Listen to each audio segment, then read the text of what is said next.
Well, I would also add retribution in there in terms of how you want to describe it, right? We're fighting lawfare with lawfare, but the framing of it as retribution, we always reject here in the war room. It's justice, it's accountability. But this is one of the firms, not just because of their very, very close partner level affiliations with Mark Elias, who's now obviously at Democracy Docket and one of the leading voices and activists on all things, they say, election integrity. We know in reality that means election rigging, but they also played an integral role in terms of the Hillary Clinton campaign, the Steele dossier, Fusion GPS, allowing that campaign to spy on President Trump, creating the Russia collusion hoax, right? They're not a law firm. Just like all these judges that are trying to interrupt and sabotage President Trump's agenda, they're activists masquerading as such. And I think executive orders like these, sort of play into the brilliance of President Trump, which is he sort of unmasks, right?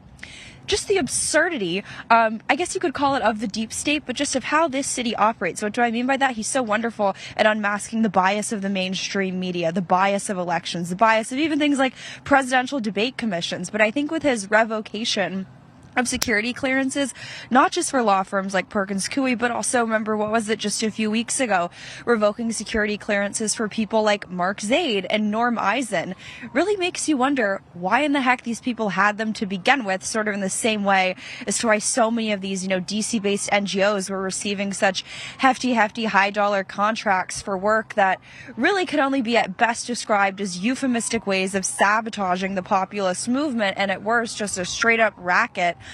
So Victoria Nuland and her family can buy their third or fourth home. The other reason it's also so bold is this city's run by law firms, particularly powerful firms. There's a book, I think, by Evan Thomas years ago called The Man to See. It was about Edward Bennett Williams, who one time owned the Washington Redskins, I believe, but he was the power lawyer in town, just like Bob Strauss was. Bob Bauer was the senior partner, or I think one of the senior partners of Perkins Coie that Elias reported to. Their political operation, like you said, it wasn't a law firm. It was essentially a massive political operation for the Democratic Party. And if you look at everything from Russiagate, they've got their hands in everything. President Trump really went to war with the big Washington law firms, and not just Perkins Coie, which is the first, but in not revoking their security clearance. But he implied he's going to be doing a lot more, Natalie. Well, they're not law firms, right? They're effectively lobbying firms. And if you look at the clients that they've had, oftentimes, right, they're foreign governments.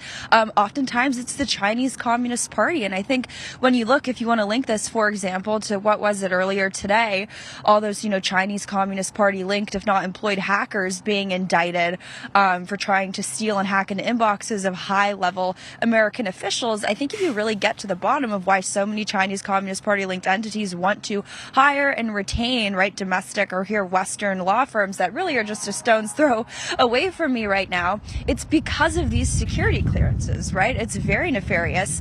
And frankly, I think if you broaden it out, right, think about all these law firms that refused to work or dropped President Trump during the 2020 election years, right?